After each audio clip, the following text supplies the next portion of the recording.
तो गाइस ये स्टोरी नौलखा मंदिर और यहाँ हनुमान मंदिर जी हैं उनका था। तो मैं ये ऐसे ही जैसे हमने सुना वैसे ही कंटिन्यू डाल दूँगी। आप लोग अच्छे से देखना सुनना और अपनी मन्नत पूरी करने के लिए यहाँ पे ज़रूर से आना।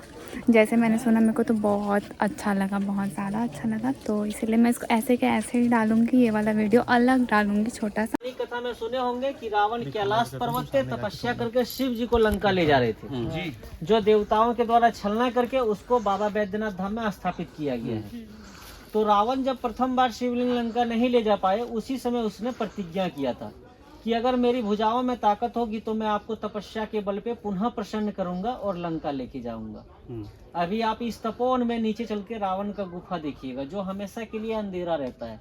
कभी भी वहाँ सूर्य की रोशनी नहीं पहुँचती है, चाहे दिन हो या रात हो। तो रावण उसी गुफा के अंदर छिप के तपस्या करने लगे, पुनः शिव जी को प्रसन्न करने के लिए। इसकी जानकारी जब सभी देवताओं को होती है तो सभी देवता चिंतित हो जाते हैं कि अगर रावण शिव जी को प्रसन्न कर लिए तो अब की बार सीधे लंका ले जाके ही छोड़ेंगे, वो कहीं भी रास्ते में अब की बार रखेंगे नहीं। तो क्यों ना इससे पहले रावण की तपस्या को भंग कर दिया जाए। रावण तो पहले से बहुत शक्तिशाली है और शिव जी अगर उनके वश में हो गए तो फिर वो राक्षसों का राज हो जाएगा, मानवों का संहार करना शुरू कर देंगे। तो सभी देवता मिलके फिर हनुमान जी से आग्रह करते हैं कि तुम ही जाओ और रावण की तपस्या को भंग करो, क्योंकि रावण जो है सभी देवी देवताओं को बंधक बना के रखे थे। हनुमान जी ही एक ऐसा थे जिनको कि बंदर का रूप बंदर समझ के ही उनको छोड़ दिया गया था कि ये बंदर मेरा क्या बिगाड़ सकता है। और हनुमान जी भी शिव जी का ही 11वां रुद्रावतारी है, ये रावण को पता नहीं। इसीलिए कहते हैं शंकर सुवन केसरी नंदन तेज प्रताप महाजगवंदन। हनुमान जी यहाँ आते हैं और अपना विराट रूप प्रकट करते हैं, बहुत बड़ा रूप, और अपनी गदा से पहाड़ों को तोड़ फोड़ करने लगते हैं। फिर गर्जना शक्ति के द्वारा रावण की तपस्या को भंग कर देते हैं। रावण की तपस्या भंग करने के बाद जब 14 साल का वनवास पूरा करके राम लक्ष्मण और माता सीता राजा दशरथ का गया में पिंडदान करके चारों तपोवन का बारी बारी से भ्रमण कर रहे थे। हमारे इंडिया में 4 तपोवन है। पहला नासिक पंचवटी में पड़ता है, दूसरा हरिद्वार ऋषिकेश में, तीसरा बोध गया बिहार में जहाँ पिंडदान करने के लिए जाते हैं, और ये चौथा तपोवन है जिसको रावणेश्वर बैद्यनाथ धाम तपोवन के नाम से जाना जाता है। एक बार फिर से चारों तपोवन का नाम। पहला नासिक पंचवटी में, दूसरा हरिद्वार ऋषिकेश, तीसरा बोध गया बिहार, और ये चौथा तपोवन है। इसका उल्लेख भी रामायण में किया गया। देवी शक्ति से पत्थर 2 भाग में फट जाता है और उसी के अंदर दोनों पल्ले में स्वयं हनुमान जी प्रकट हुए हैं। उसी को यहाँ दर्शन करने के लिए लोग आते हैं। माता सीता यह देख करके खुश होती हैं, हनुमान जी को वरदान देते हैं, भक्तराज हनुमान तुम चारों युग में अमर रहोगे। तुम्हारे यहाँ जो भी भक्त शारीरिक कष्ट करके पहुँचेंगे मैं उसकी मनोकामना को पूरा करूँगी। माता सीता का आशीर्वाद है, वहाँ लाखों लाखों भक्तों का मनोकामना पूरा हुआ है। लेकिन वहाँ 2 नियम का पालन करके मनोकामना किया जाता है। पहला नियम, आप जो भी मनोकामना करते हैं अपने हित के लिए कर सकते हैं, चाहे उसमें धन वंश नौकरी चाकरी या फिर शारीरिक कष्ट हो, कुछ भी बाबा से आप बोल सकते हैं। लेकिन किसी दूसरे व्यक्ति का किसी प्रकार का क्षति हो जाए ऐसा कोई मनोकामना नहीं होता है। और दूसरा नियम है, आप जो भी मनोकामना करते हैं वो मन ही मन करना होता है, और 3.5 महीना यानी 105 दिन तक मनोकामना को गुप्त रखना होता है। वो किसी को बता नहीं सकते। सिर्फ शादीशुदा लोग स्त्री पुरुष को बता सकते हैं, और जो अविवाहित लोग हैं वो अपने माता पिता को बता सकते हैं।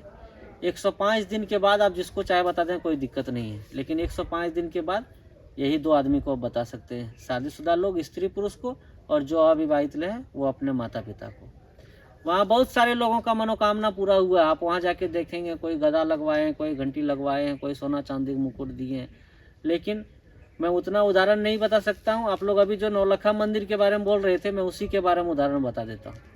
उनका नाम था चारुशीला दासी घोष, कोलकाता पाथुरिया घाट की रानी थी वो। उनको 7 पुत्री थी, कोई पुत्र नहीं था। हर जगह वो मनोकामना की पुत्र के लिए, लेकिन उनको पुत्र की प्राप्ति नहीं हुई। अंत में इसी हनुमान जी के पास आके वो मनोकामना की, तब जाके उनको एक लड़का हुआ था जिनका नाम रखा गया था जुगल। तो उस रानी की इच्छा थी पूरे पहाड़ में पत्थर काट के सीढ़ी बनवा दूंगी ताकि यात्री लोगों को चलने में सुविधा हो, और हनुमान जी का भव्य मंदिर निर्माण कराऊंगी। 9 लाख चांदी का सिक्का लाई थी उस समय खर्च करने के लिए, ब्रिटिश समय में।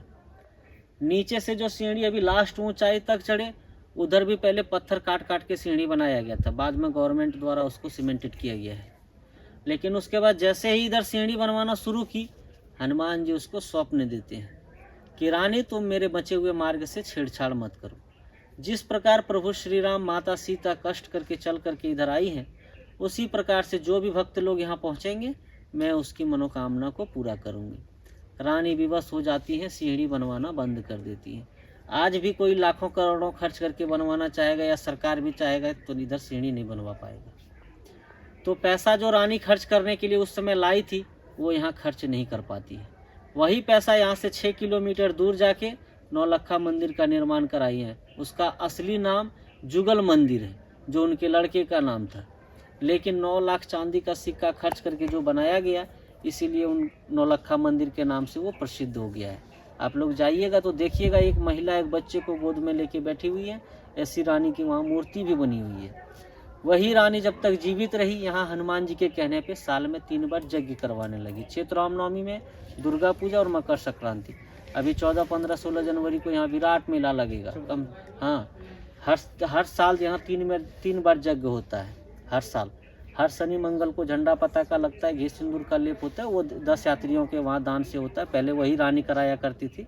रानी जब गुजर गई तब अभी 10 यात्रियों के वहाँ दान से होता है। वहाँ जो यात्री अपना अपना नाम गोत्र लिखवा के जैसे दान देते हैं, उसके नाम से उसी तरह का वहाँ कर्म पूजा होता है। जो 151 का दान देते हैं उसके नाम से पुष्पांजलि होता है। जो 251 का दान देते हैं उसके नाम से हनुमान जी को घी सिंदूर का लेप लगाया जाता है 2 दिन।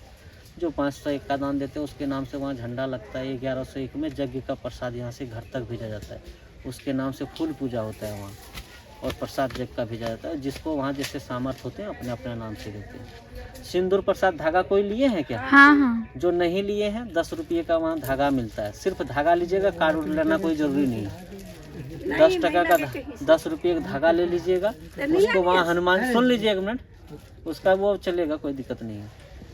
वहाँ खाली पौड़ी चढ़ता है, प्रसादी नहीं चढ़ता है। धागा ले लीजिएगा 10 रुपये का, उसको हनुमान जी के चरण में छुआ लीजिएगा। 5 बार जय श्री राम का नाम, 1 बार अपना नाम लेके, जो भी बाबा से कुछ बोलना होगा मने मन बोल के धागा को वहाँ झंडे में बांध देना है। फिर अनामिका उंगली से पुरुष लोग माथे पे तिलक लेंगे, फिर स्त्री लोग कंठ और चूड़ी में तिलक लगाइएगा, क्योंकि हनुमान जी बाल ब्रह्मचारी हैं। तिलक मांग में आप लोग नहीं लीजिएगा। इसके बाद हम लोग मायावी गुफा जाएंगे, जहाँ लगेगा 10-12 साल का बच्चा नहीं निकल पाएगा, लेकिन हनुमान जी का कृपा है, कुंटल 2 कुंटल का लोग उसी से निकलता है। फिर रावण गुफा, पाप पुण्य का गली, लक्ष्मी मंदिर देखते हुए हम लोग इधर से ही नीचे उतरेंगे। प्रेम से बोलिए जय श्री राम। जय श्री राम। गाइस, वो उन्होंने हमारे जो राइडर है उन्होंने सब बताया, और अभी हम जा रहे हैं हनुमान जी का दर्शन करने। और यहाँ पे ऐसे पूरे बड़े बड़े पौधे लगे हुए हैं। पौधे बोल सकते हो, पेड़ बोल सकते हो, पौधा सही रहेगा। तो चलो चलते हैं, दर्शन करते हैं, अपनी मनोकामना मांगते हैं भगवान से। ठीक है। तो गाइस, ये बंधन और रोली बोलते हैं ना इसको, रोली ले लेना हनुमान जी में चढ़ाने के लिए। यहाँ पे भी मिल रहा है, हम नीचे से लेके आए। मौली धागा।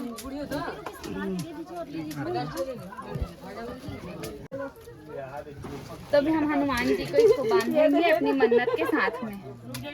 तो चलो, हनुमान जी में चढ़ान छुआना है और उसको हनुमान जी में चरण में छुआ लीजिएगा, मनोकामना बोल के तब धागा को बांधिएगा। 5 बार किसमें जय श्री राम, बांधेंगे? वहाँ झंडे में बांधना है। हाँ, और जय 5 बार जय श्री फ्रेंड राम, आए हैं साथ में जाइएगा, ठीक है? 5 बार जय श्री राम और अपना नाम और गोत्र। मेरा गोत्र इंदौरिया है ना।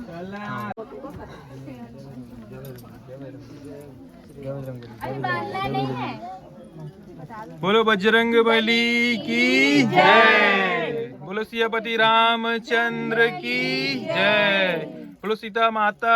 हनुमान जी है जो पहाड़ कटा है, वहाँ से देख सकते हो। और यहाँ पे अपनी मन्नत धागा बांधनी है। कैसे रखे पैर? हाँ, बैठ कर दर्शन कर लिए भैया। इसको पकड़ोगे क्या ऐसे? हट जा बाबू। तो हमारा दर्शन हो गया। अब हम नीचे उतर रहे हैं। इधर आ जाओ, बगल हो जाओ, बगल हो जाओ। बाबू बगल हो जाना। खोज रहा है। हाँ, तो हमारा दर्शन हो गया हम दोनों का। क्या नाम है? यहीं पे शुभ नाम और गोत्र लिखा के दोनों आदमी वही नाम और गोत्र बोल हाँ। पत्नी यहीं पे लिखा दीजिए। क्या नाम भैया? तो ये वाला वीडियो को बहुत लाइक करना, शेयर करना सभी लोगों को और मेरे चैनल को सब्सक्राइब करना।